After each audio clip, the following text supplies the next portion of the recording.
नमस्कार विद्यार्थी मित्रांनो, एक्झाम हॉल या चॅनलमध्ये आपलं पुन्हा एकदा सर्वांचं स्वागत आहे। आणि विद्यार्थी मित्रांनो, गोंडवाना विद्यापीठातर्फे एक महत्त्वाचं जे परिपत्रक आहे ते तुमच्याबरोबर मी शेअर करत आहे। ज्या हिवाळी 2021 च्या परीक्षा आहेत त्या ऑफलाईन पद्धतीने घेण्याचा निर्णय गोंडवाना विद्यापीठाने घेतलेला आहे।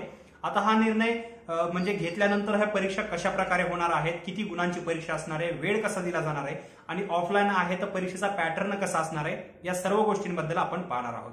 जरी तुमच्या विद्यापीठाचं याच्यामध्ये नाव नसलं तरी हा व्हिडिओ एंड पर्यंत पहा, कारण काय विद्यापीठांनी जो परीक्षा आहे ऑफलाईन घेण्याचा निर्णय घेतलेला आहे। जर तुमच्या विद्यापीठाने सुद्धा सेम निर्णय घेतला तर त्यांची पद्धत सुद्धा अशीच राहील। त्याच्यामुळे व्हिडिओ एंड पर्यंत पहा। चॅनलवर नवीन असाल तर सबस्क्राइब नक्की करा। So let's begin. तर साइडला तुम्ही जे परिपत्रक आहे ते ऑफिशियली पाहू शकता। तर हे जे परिपत्रक आहे ते गोंडवाना विद्यापीठाच्या ऑफिशियल वेब पेजवर अवेलेबल झालेलं आहे, ज्याच्यामध्ये विषय तुम्ही पाहू शकता हिवाळी 2021 च्या लेखी परीक्षांबाबत दिलेला आहे।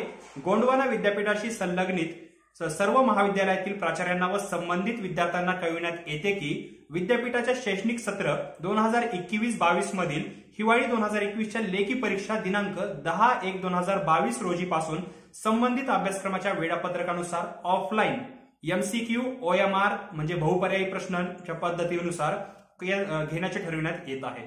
म्हणजे लक्षात घ्या, ही जी परीक्षा आहे हिवाळी 2021 परीक्षा ही 10/1/2021 पासून स्टार्ट होणार आहे। ही जी परीक्षा आहे ती ऑफलाईन पद्धतीने घेण्यात येईल आणि ही जी परीक्षाचा पॅटर्न जो असणार आहे, म्हणजे जी ऑफलाईन परीक्षा आहे याचा पॅटर्न जो आहे तो MCQ पद्धतीचा असणार आहे। म्हणजे थेरी पॅटर्न लक्षात ठेवा, MCQ पद्धतीनेच एक्झाम होत आहे। तर परीक्षेकरिता लागणारी प्रश्नपत्रिका प्रत्येक परीक्षा केंद्रावर ऑनलाईन क्वेश्चन पेपर डिलिव्हरी पद्धतीने पोहोचवण्यात येईल। विद्यार्थ्यांना सदर प्रश्नपत्रिका सोडवण्याकरिता संबंधित अभ्यासक्रमाच्या वेळापत्रकानुसार एकूण 1 तासाचा अवधी दिला जाईल। म्हणजे परीक्षेचा जो कालावधी आहे तो लक्षात ठेवा 1 तासाचा असेल, तुम्हाला 1 तास याच्यासाठी दिला जाईल। प्रत्येक प्रश्नाला 1 गुण, याप्रमाणे एकूण 50 गुणांचा पेपर असेल आणि 50 बहुपर्यायी प्रश्न याच्यामध्ये दिलेले असतील। संबंधित अभ्यासक्रमाच्या परीक्षा योजनेनुसार परावर्तित याच्यात करण्यात येईल आणि परीक्षा संचालित करण्याकरिता सर्व परीक्षा केंद्रांना येणारा खर्च विद्यापीठाच्या प्रचलित नियमानुसार देण्यात येईल, याची संबंधितांनी नोंद घ्यावी। सर्वात महत्त्वाचं म्हणजे परीक्षा म्हणजे जे प्रश्न असतील ते 50 येतील, 50 बहुपर्यायी प्रश्न येतील, प्रत्येकी प्रश्न हा 1 गुणाचा असेल, म्हणून 50 मार्काची ही एक्झाम असेल। अशा प्रकारे तुमची जी एक्झाम आहे ती घेतली जाईल। या संबंध प्राचार्यांनी परीक्षेबाबत होणारी कारवाई सर्व विद्यार्थ्यांच्या निदर्शनास आणून द्यावी, आम्हीच आणून दिलेली आहे।